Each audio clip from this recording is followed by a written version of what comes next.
Hi, it's Monica Fox, Senior Director of Outreach and Government Relations for the National Kidney Foundation of Illinois here. This week on The Journey Continues, we're sharing an episode of Let's Talk Hope from our friends at Gift of Hope Organ and Tissue Donor Network. This episode is a special one with a married couple of cyclists, Mark and Lynn Scotch, who decided to both become living kidney donors and organ donation advocates after a chance encounter with a stranger in a bar. Let's listen together.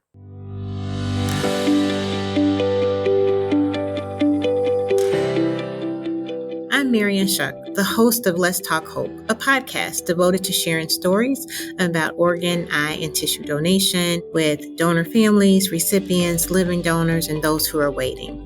Today, one of my hobbies meets my guest. 25 years ago, I started avidly riding my bike after running for so many years. And one day, as I was riding my bike, I realized that people were running and they looked like they were in pain. And I'm like, that's it. I'm never running again. Not to mention the fact that I got there twice as fast as a runner with less pain. And as a lot of you know, my late husband, was an avid bike rider who insisted that I learn how to ride a bike. And then, unfortunately, we were riding our bikes when he had his cardiac episode. Biking comes back full circle for me today with my guests, Mark and Lynn, who are going to talk to me about being avid bike riders, but more importantly, being living donors. Mark and Lynn, tell me about yourselves and then tell me about this bike riding. Maybe we can share some tips. Well, Lynn and I got to know each other when we were juniors in high school. I moved to the school she was at back in many years ago. And we went to school together and we actually got married. This is our 1974 was when we got married. So this will be 50 years this year. Congratulations. Yeah, thank you. So we can go back a long way, but that's our story. We met in high school, and we have 3 kids, 3 boys. Our oldest son, we had a 4th son that died. He was our first son, and that'll probably come up in our story as we continue on today. Great. So tell me, bike riding is one thing, but how did you come to the decision that you both wanted to be living donors?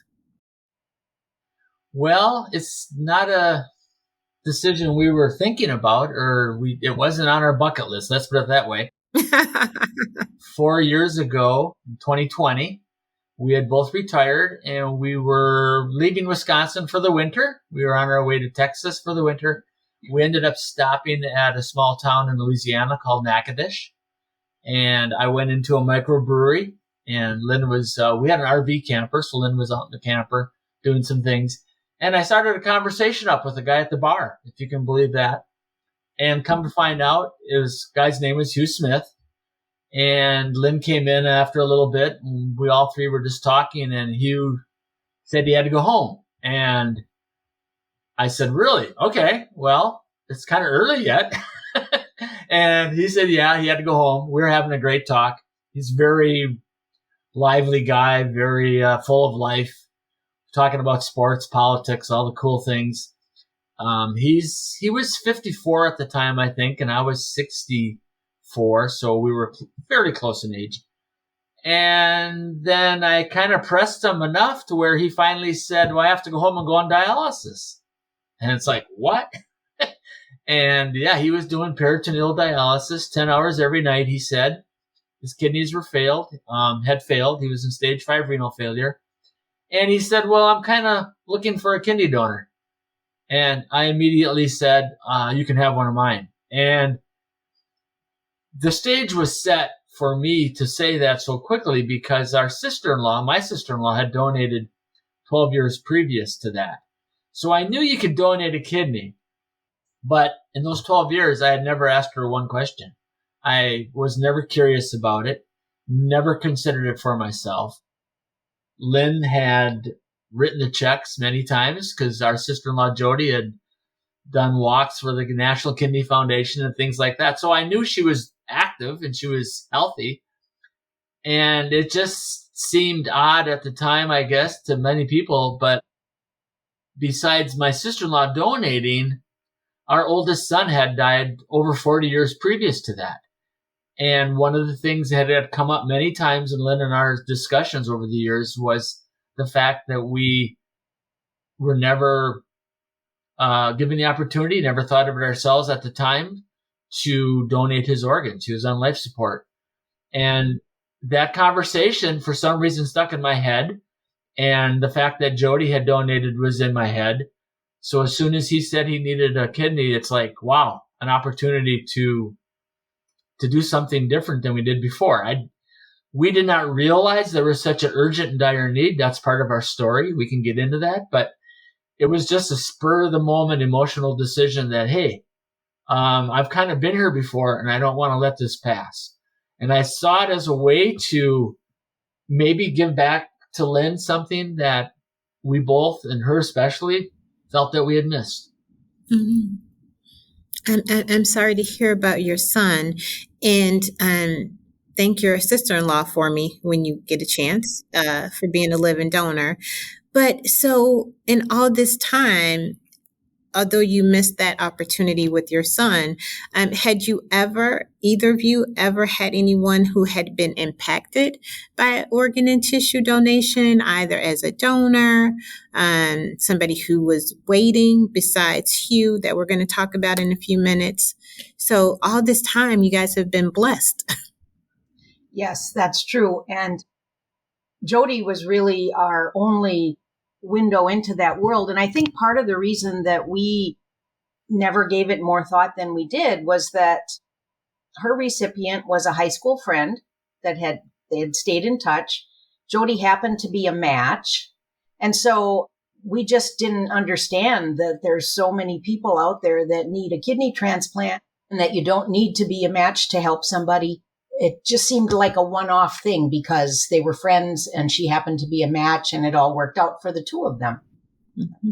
Yeah. And when you think about it, right, the statistics are staggering. 100,000 people are waiting for a life-saving organ. And of that 100,000, about 90,000 people are waiting for a kidney, which is, you all both know that we can, donate one kidney, and then we can also donate a part of our liver because it will regenerate. But although we've moved into the 21st century and we have so much education and awareness out there, there still appears to be pockets of people who don't understand, to your point, Mark, the need, and how many people are waiting.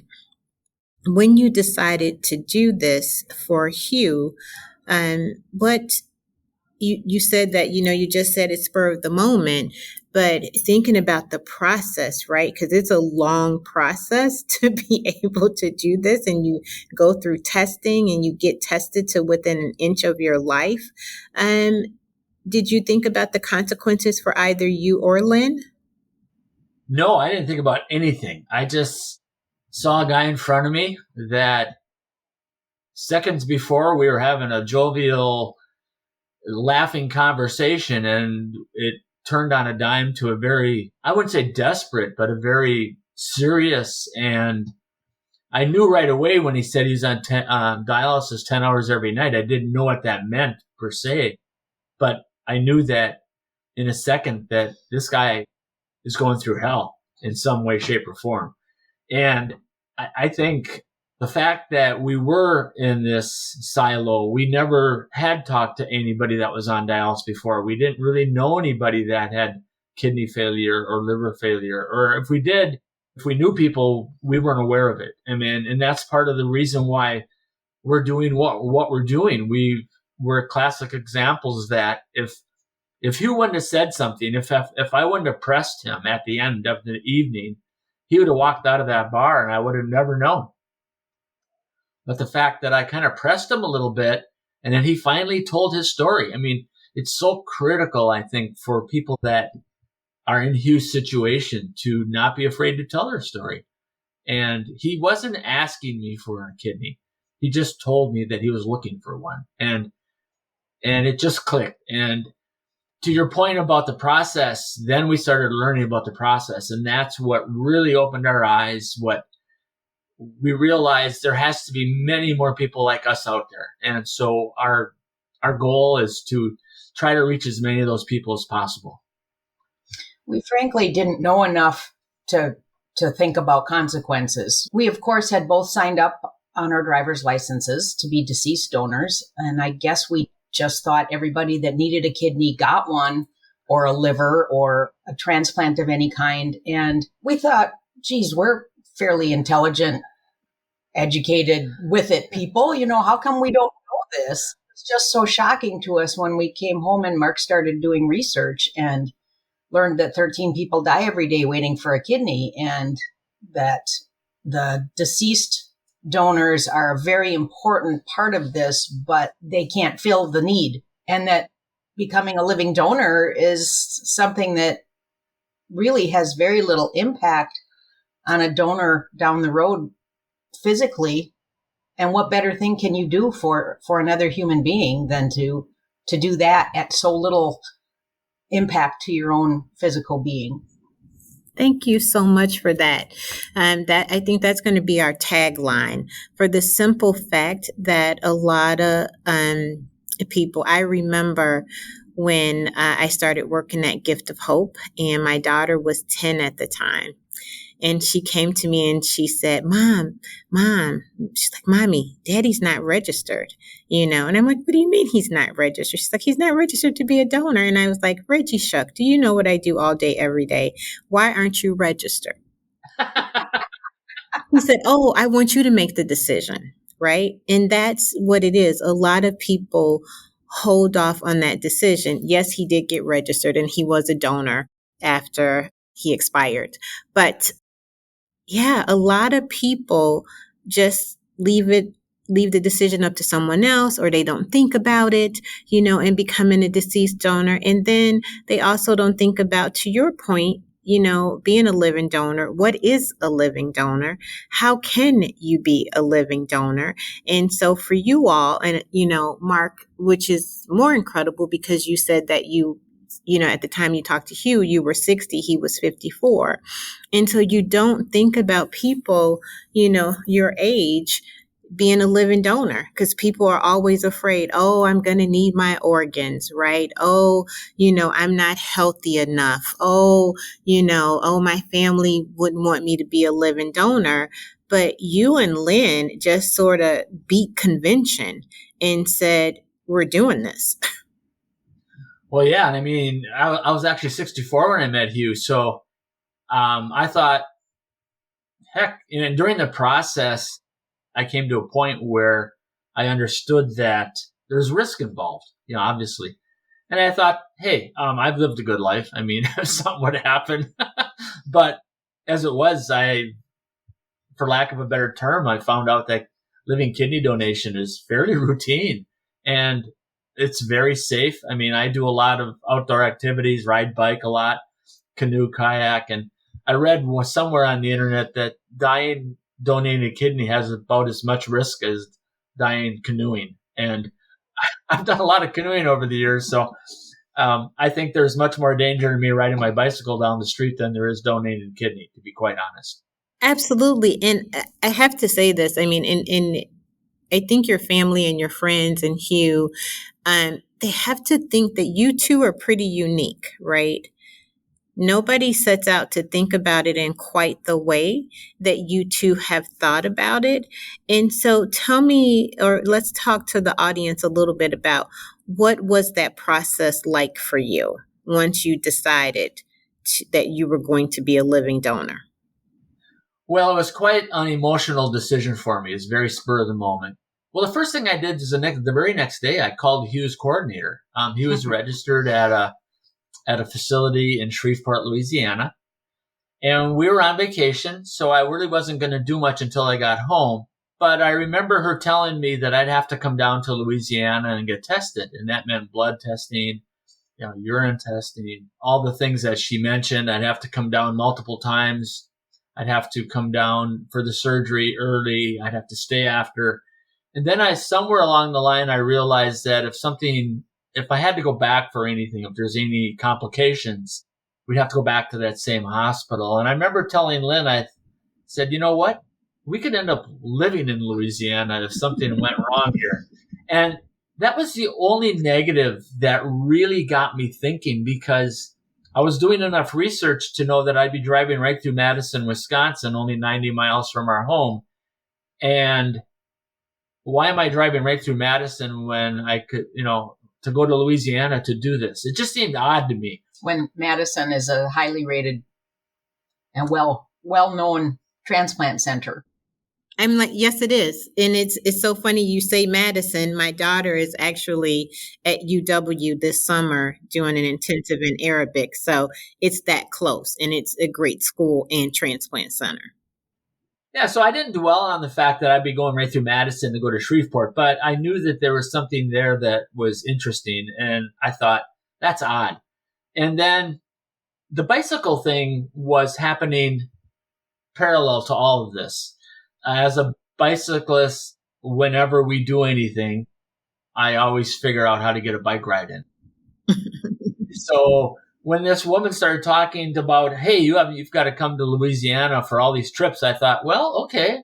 I looked at the map and I said, well, I'm going to ride the Mississippi River, maybe not all at one time, but I'd be doing it in different segments as I have to do all these trips. So I'm going to do, and we do this all the time anyway. I mean, I've done plenty of trips like this in different parts of the United States where Lynn would drop me off and I would ride for a day or so, and she'd go do her thing and I'd do my thing. And so, this was all, so I started planning my ride at the same time. I was trying to figure out how to donate my kidney.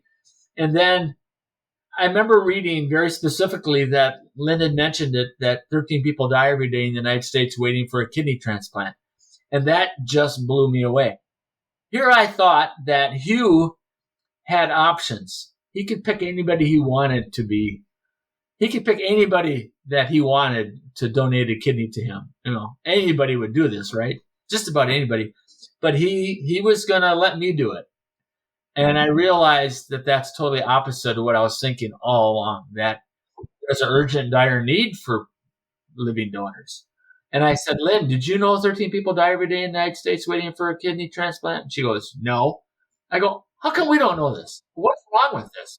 And whether it was that second or later, the idea came to me, well, I'm going to be riding my bicycle from Wisconsin to Louisiana, trying to become a living donor.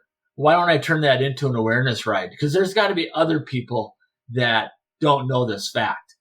There's got to be. And so that's when I decided to create what's called the Oregon Trail. And that's where the bike ride came from, was that one simple fact. And so then I thought, well, how am I going to do this? So then I reached out to the National Kidney Registry, because of all the websites I was on, that seemed to be the site that I ended up learning the most. But I didn't get deep enough into that site to realize there was programs that out there. And I'll get into that. But so I reached out to the NKR with an email, on their website, contact us thing.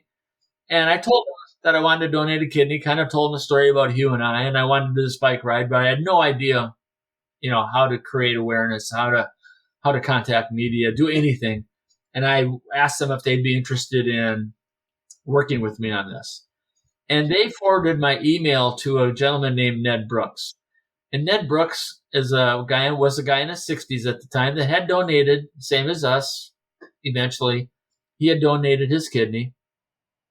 And he decided that there was a need for people that donated their kidney to help other people wade through the process. There's a lot of information. There's a lot of things that people need to learn, and what better way to learn it from somebody that's already done it. So Ned started the National Kidney Donation Organization, NKDO, and he was working at the time very close with the NKR, and they still are. But the NKR had forwarded my email to him, and Ned gave me a call one day. Phone rang. It's this guy named Ned Brooks. And we had talked. He said, what do you plan on doing? Tell me this story. And so I kind of explained it to him, and he goes, well, why are you going to Louisiana to donate your kidney? I said, well, because Hugh's registered down there. He said, well, you can do it in Madison. I go, bingo. There has to be a way to do this. And he told me about the National Kidney Registry voucher program. And that was a game changer for me and for many other people. It allowed me to do everything in Madison, where it's only 90 miles from my house, 100 miles from my home. And then if there were complications, I felt much more comfortable being here. And then the voucher program is just an amazing, amazing program. It separates the donation through time and distance. So in my case, especially, people can see that I was able to do everything in my local hospital, my local center. And my evaluation was in July of 2020. And Lynn can tell a part of her story because she went with me at my evaluation. And I was cleared to donate. I set up, they said, when do you want to donate? So it was totally on my schedule. Paired exchanges are great, but you have to get everybody's schedule together. And if one little hiccup happens, things can fall apart really quickly. So it was just my schedule. Okay. I looked at my calendar, September. I picked 3 weeks in September. And it worked so great. It was so smooth. It was so easy. And that's one of the things we try to get across.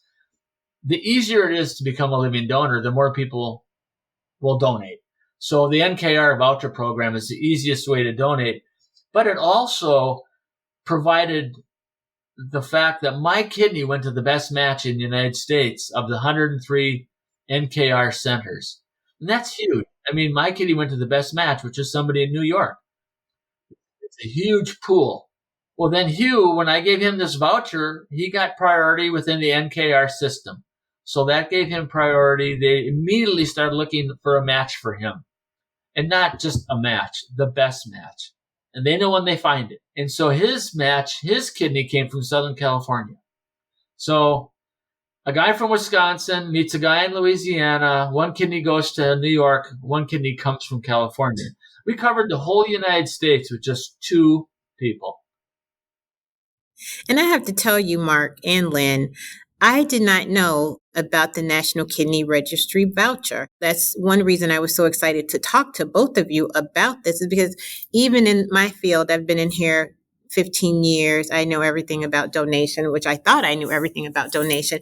But to your point, this is such a game changer. And I will tell you why. Especially for me, because I have a brother who is end-stage renal failure and is down at Baylor and is getting worked up, didn't work out at Baylor. So now he's at UT Southwest. And so working through that, I want to be his living donor. But he has a couple of things that he has to work through before that can happen. But to your point, I'm here in Chicago and I've got 9 of the best transplant centers in the world. And I don't want to go to Dallas for 6 weeks because all my family is here. So the fact that this changes the game, this takes paired exchanges up a notch, right? This completely takes this up a notch. And to your point, allows you to control your own destiny as a living donor. I love it. It just removes so many obstacles in so many ways. And so rather than being in another state for 6 weeks, like you mentioned, a living donor who's still active in the workforce, they may be able to return to their job much sooner than if they're 6 weeks in another state because they had to go somewhere else for their donation surgery. It's remarkable. And it also, for the recipient, it's also a game changer because they're going to get not a good enough match. They're going to get the best match. And for them, that is huge because first of all, a living donation of a kidney typically lasts almost twice as long as that of a deceased kidney. The better the match, the fewer the immunosuppressant drugs they need, which is huge because they are very hard on the body in other ways. They have to take those for the rest of their lives.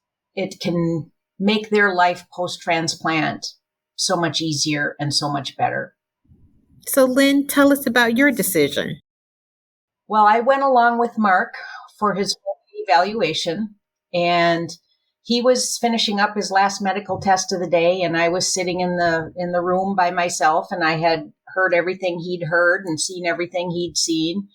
And I was sitting there thinking, I can't think of a single good reason why I shouldn't look into this for myself. Now, we needed to know, when his surgery was going to be and allow that time to play out because I would be his caregiver afterwards. But I started kind of behind the scenes in August of that year, submitting the online, initial request for evaluation.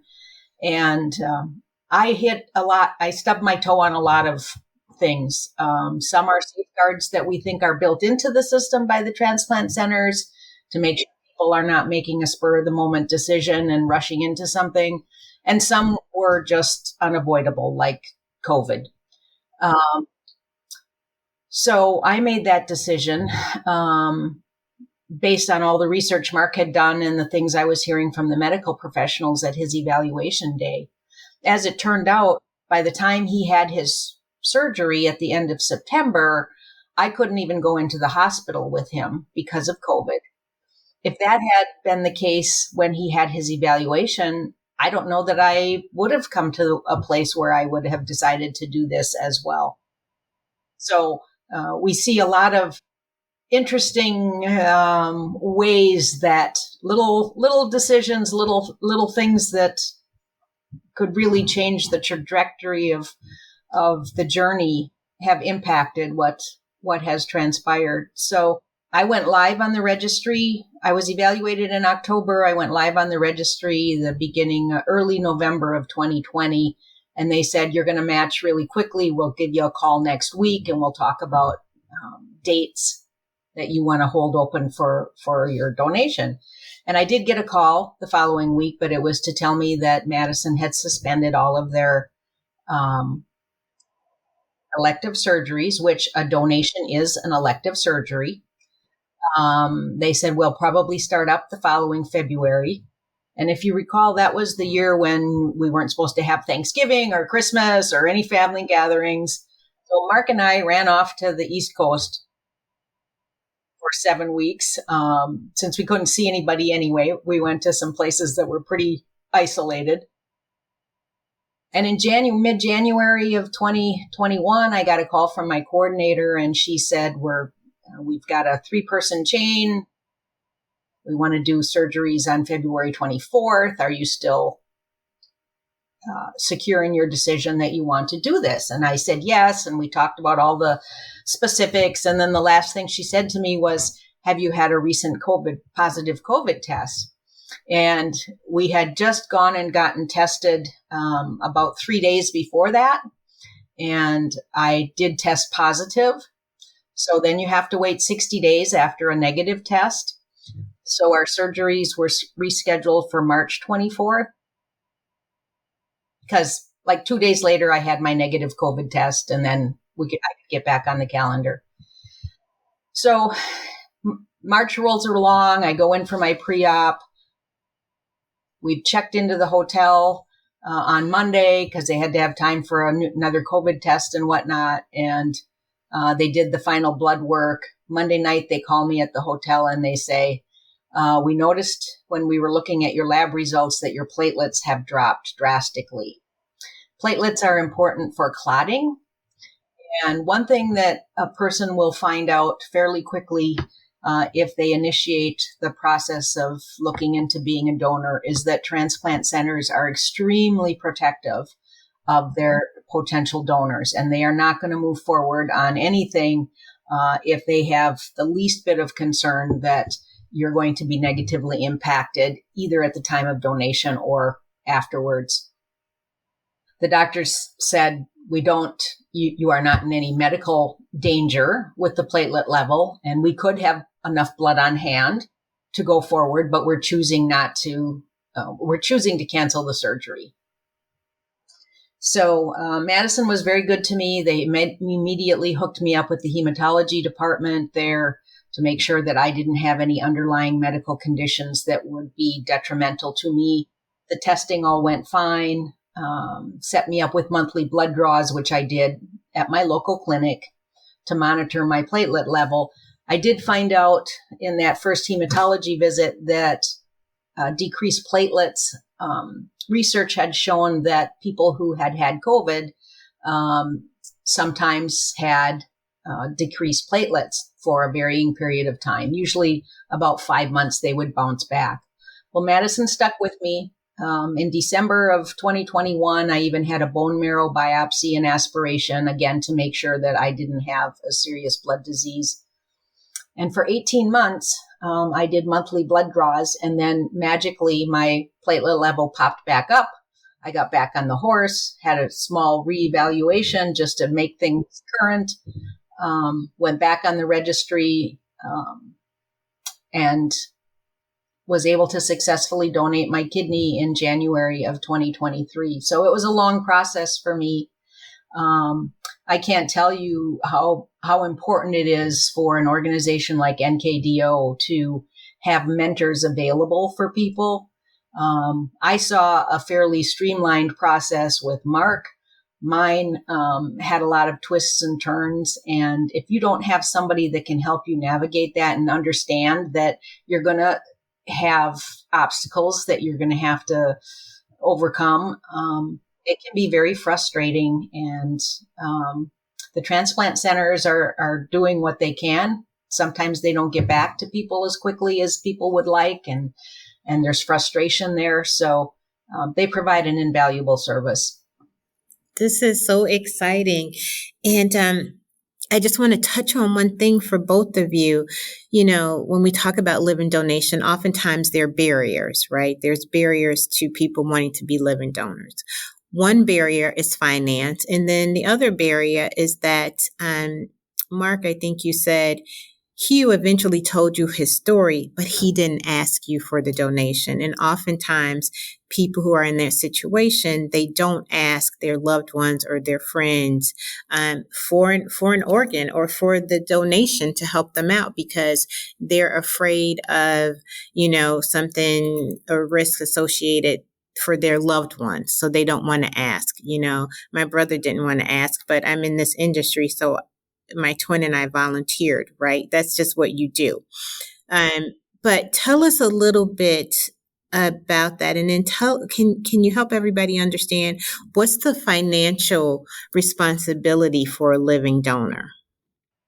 Well, for kidney, it's pretty straightforward.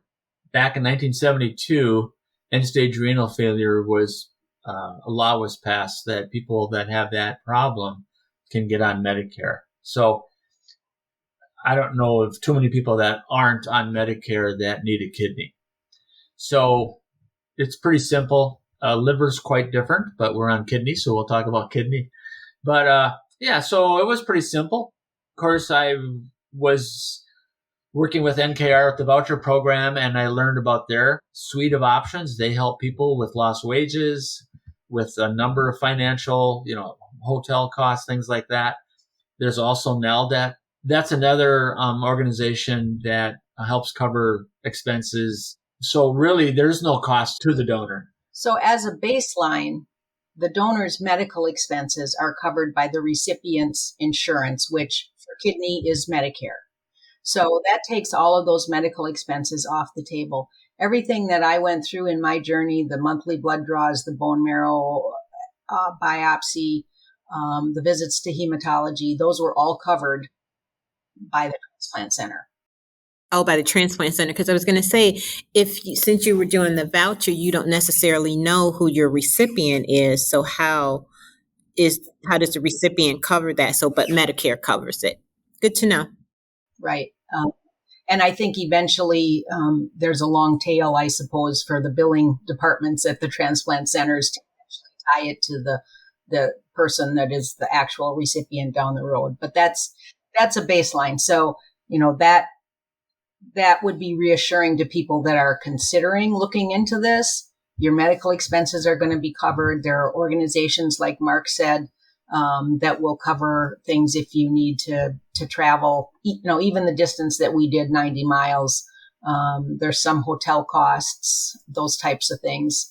And something else, they'll cover lost wages to a certain extent. They will cover other expenses that may come up that are not under the medical umbrella. So that's helpful. And a question that I think probably pops into most people's heads if they ever get to where they're thinking about, would I donate a kidney, is what if I need a kidney myself?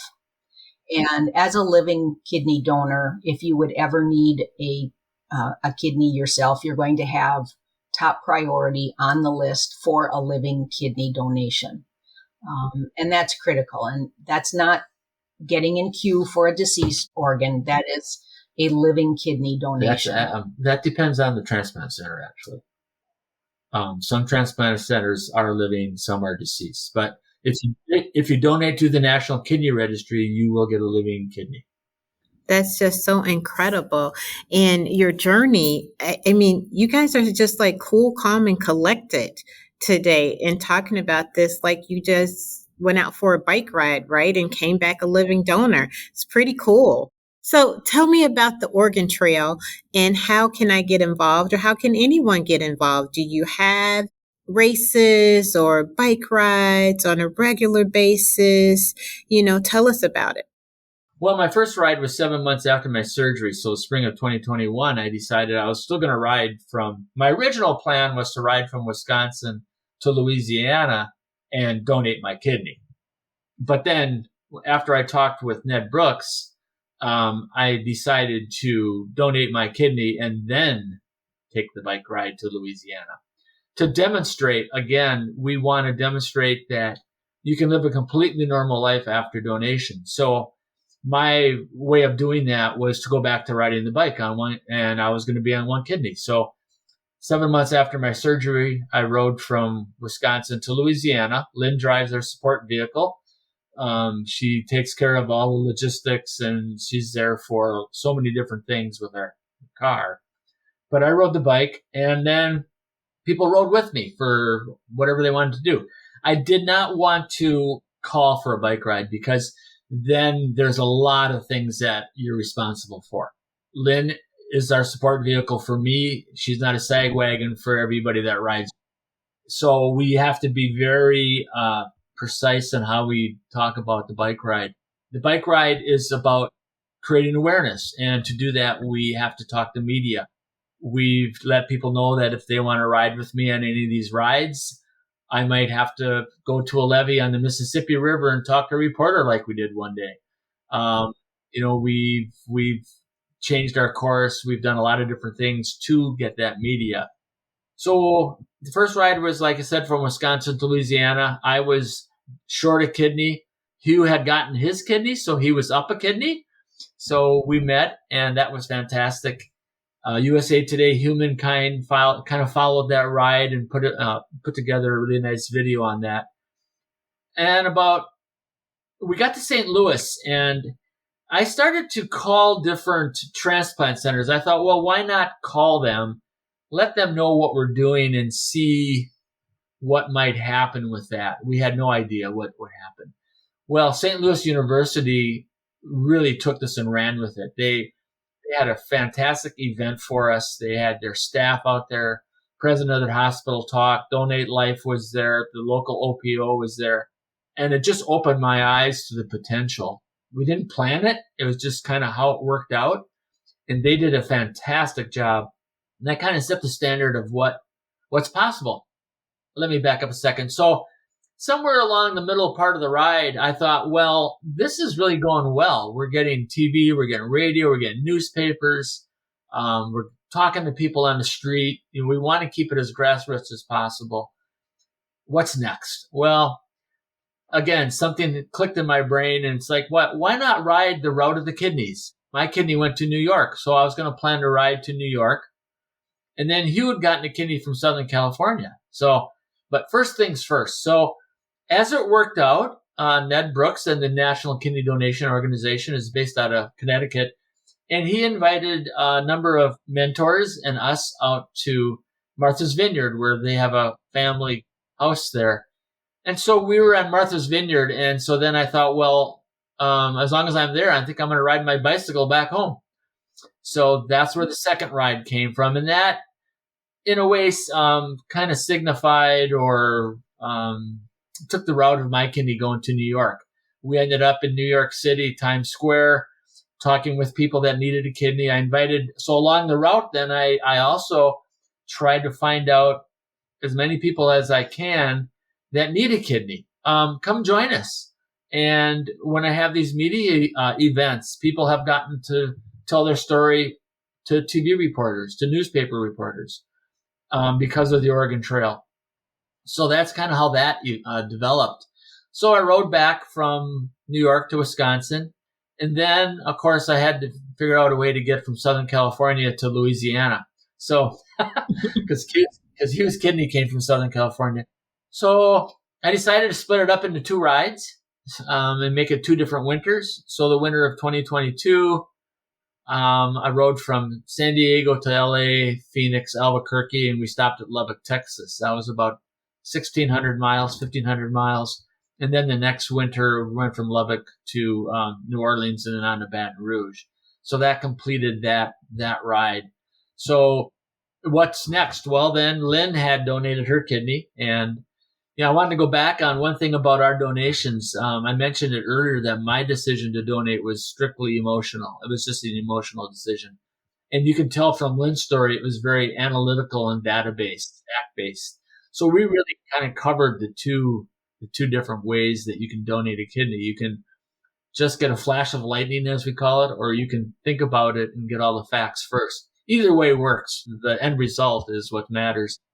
So then Lynn didn't get into her voucher program. You want to talk about your voucher? So I did know that I wanted to use the voucher program because I saw the impact of it and how you're actually helping 2 people. Your kidney is going to the person that is the best match for your kidney, but you're also giving this voucher to somebody that is on the waiting list for a kidney transplant.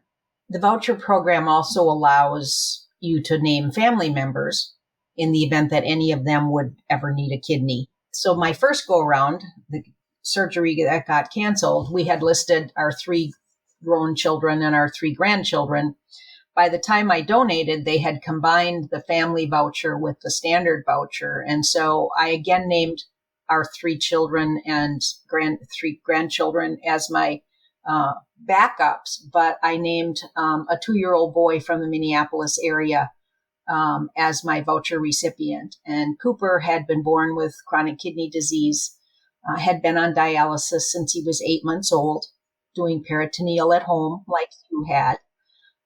Sitting up in a little bucket dialysis chair every night instead of sleeping in the beautiful crib sitting there behind him. And we learned of Cooper through a mutual friend.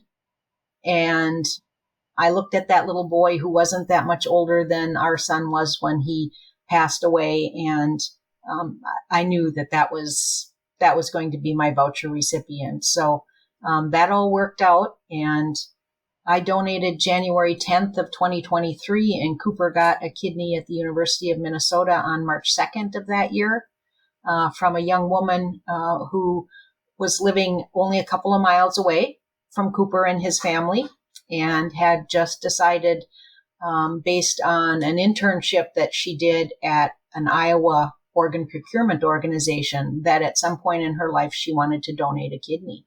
So she had come forward and non-directed, just went to the hospital and said, I want to donate a kidney, give it to whoever needs it. It happened to be Cooper. So when Mark was looking for another bike ride to do, which he is doing all the time, he said, well, we're going to do the route of Lynn's kidneys. So the transplant center doesn't tell you a whole lot about where your kidney is actually going, who the actual recipient is. They did tell us that it went to Illinois from my surgery in Madison, and they did say that it went by car, not plane. So we know the geography. We know Chicago's not very far, and that most of Illinois' transplant centers are there in Chicago. So we think we're pretty certain that my kidney went to one of the centers in Chicago. So we did a loop this past June, Madison, Milwaukee, Chicago, Rockford, then into Iowa, Davenport and Iowa City, Rochester, stopped at Mayo, went up to the Minneapolis, St. Paul area, met with Cooper and his donor, spent a couple days doing things with them. Did a bike ride. Did a bike ride with them. And then back to central Wisconsin where we live. You know, you all are heroes to multiple people. I mean, this is just incredulous. When I heard your story and they pitched it to me, I was like, okay, this is, I'm always trying to learn something. I try to learn something new every day. And, I really didn't know about the voucher program. And so I'm just so happy to have you here today. But I do want to ask one question for Lynn. So now, Lynn, do you bike ride? No, here's a disclaimer. I ride my bike to the local ice cream shop, which has fantastic ice cream. But I do not ride my bike like Mark does. And another disclaimer, people might think, oh, he does all these long bike rides. And Mark is very active. But you do not have to be a perfect specimen to be a kidney donor. We're both in our mid-60s when we donated.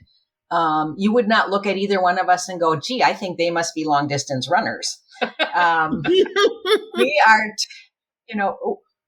part of our message is you don't have to be special. You don't have to be perfect. We're just normal run-of-the-mill people living out our lives in central Wisconsin. Never had a clue this is what our retirement would look like. And you can change somebody's life dramatically. Being the person that you are and the place that you are in your life, and they will evaluate you. Definitely. It's the best medical evaluation you will ever have in your lifetime. But you don't have to be a perfect specimen. I love that. I really love that. So tell me finally, what's the quality of life like for you two and for Hugh? Do you stay in touch with him? How's his life changed with the donation? Yeah, we talked to Hugh in the beginning. We were talking almost every day. I remember we were talking a lot that first spring in 2020. And I had read, again, I was doing as much research as I could. I had read that 1 out of 750 people are born with one kidney. And I thought, oh my gosh, there's literally hundreds of thousands of people walking around the United States with one kidney. This is not as dangerous as one might think. Most people don't even know they're born with one kidney. We've run into many people that situation. And so, yeah, Hugh called me one day and he was really getting excited because, he had a lot of people tell him that they wanted to be his donor, but, for whatever reason, a lot of people don't make the evaluation. Some people change their mind, whatever. But once he knew that I was really serious, he was getting very excited. And I said, Hugh, I haven't even been evaluated yet. I might only have one kidney. But our life has really not changed. Matter of fact, during the kidney donation, I found out that liver is very similar. There's approximately, according to my calculations, about 8 people a day dying every day waiting for a liver. Either they don't get a liver or they're taken off the wait list. There is no dialysis for liver. So at some point in time, either you get a liver or you don't. And so I decided to get evaluated for liver donation, and I did that in October of 2023. And I donated my liver, October of 2022, and I ended up donating in May of 2023 a portion of my liver. So between liver and kidney and Lynn's kidney, we're living normal. We just normal life. We don't take ibuprofen. I try to drink a lot more water to stay hydrated. But other than that, there are no physical restrictions other than the ibuprofen and that whole family of medications, which are called NSAIDs, non-steroid inflammatories. So that's it. There is a post-donation surgery recovery period where they don't want you to lift more than 10 pounds for a period of 6 to 8 weeks. And you have to be somewhat careful about what your activities are for that period as well.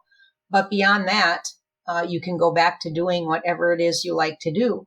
In Mark's case, that's long distance bike riding. And, we know several people who run marathons and climb mountains and do, basically whatever they want to do post donation. And that's also part of our message, is that you can go back to whatever your life was. Now it has changed our lives immensely. This has become our life in retirement, but physically, no, it has not veered us off in any other direction. We don't have to have any restrictions or anything like that. Well, Mark and Lynn, this has just been so fantastic. It has been so informative to have you here today. And Lynn, I like what you said. Here's to not being a perfect specimen, but here's to helping and hoping that our conversation will lead to more living donations, either kidney, liver, the registry, deceased. But I really want to thank you for the information on the National Kidney Registry Voucher Program.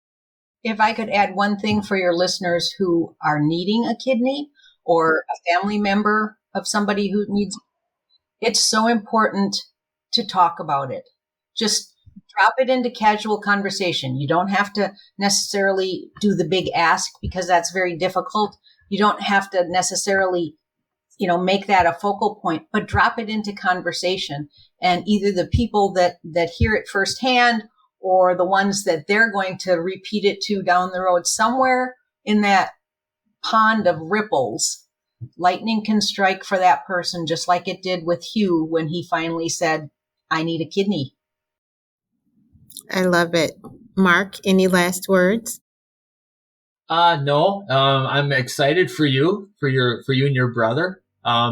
We've talked to a lot of people like you that want to donate, and the voucher program is so fantastic because you don't have to wait. That voucher is good. You don't have to wait till you're perfectly ready. I mean, your timing, of course, and your evaluation, but you can do it anytime you want. You don't have to wait. And that's critical because, things can change, and it's good to just do it. If you're thinking about it, give the voucher to your brother, and whenever he's ready, it's there for him, and easy peasy. I cannot wait to go and do my research on this today. And I'm just so encouraged by this because, I hope with the podcast that we bring in different narratives and different stories, and your stories, are just incredible. And if you're ever in Chicago and you want to go for a bike ride, please look me up. I'm at Gift of Hope, and I would love to go on a bike ride. I can do about 25, 30 miles on a good day. So I have to get back into it. I haven't done the long ride since my husband passed away, but you guys have inspired me to get back into the long ride. So I'm so glad that you joined me today. Thank you. Thank you. It was lovely talking with you. Thanks. Thanks for listening to Let's Talk Hope. We encourage you to start the conversation about organ and tissue donation with your loved ones today and make your wishes known. Just as Mark and Lynn have said, you do not have to be a perfect specimen. You just have to be willing to help save someone else's life and give them a better quality of life. You can register to become an organ donor today at giftofhope.org. If you like what you've heard today, we hope that you'll listen again wherever you subscribe to your podcasts. Let's Talk Hope was produced by Rivet, and if you'd like to hear more great podcasts, please visit rivet360.com. Thank you.